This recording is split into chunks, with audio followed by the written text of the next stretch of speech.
Holy Cross school में कॉकबोरोक को भाषा विषय के रूप में प्रचलित करने के लिए विद्यालय के प्रधान अध्यापक को डेपुटेशन दिया गया। उपस्थित थे अगरतला टाउन कमेटी के सभापति महेश्वर त्रिपुरा,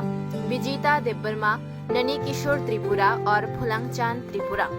कॉकबोरोक को भाषा विषय में सूचना के विषय में स्कूल का दौरा किया गया और साथ ही कक्षा 5 से कक्षा 9 तक के बच्चों से भी बात की गई। 100% छात्र ही रोमन स्क्रिप्ट में कॉकबोरोक विषय पढ़ना चाहते हैं। स्कूल के प्रधान अध्यापक ने आने वाले दिनों में कॉकबोरोक विषय के बारे में चर्चा करने का आश्वासन दिया। हम भाई पहला तो ना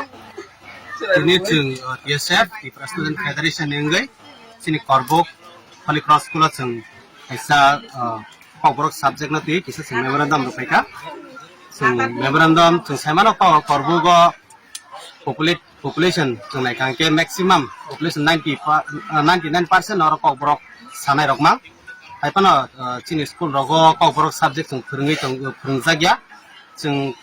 bini bagai tini orang Holy Cross school jeng visit kaitega tai memorandum bo jeng rupaika aro submit kaitega Kokborok subject na ti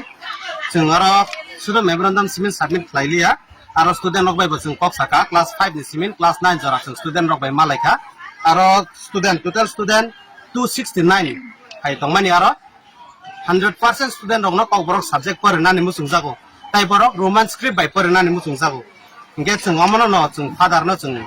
malai bo bai jeng kok saka ro principal bai jate Kokborok subject no buskani salo borok introduce khlainani bagai jeng memorandum rekha ge bobo jena thamkane response ka bobo khlainani musungo Kokborok subject no phurungnani musungo kisisa jeng jalrok tongmani bagai borok this year borok khlaimandia buskani salo borok amono step hamna harna ene borok jena kawrka tai bo jeng bo ini jeng memorandum rekha mani buskani salrogo jeng bo mayeng jeng paine hambai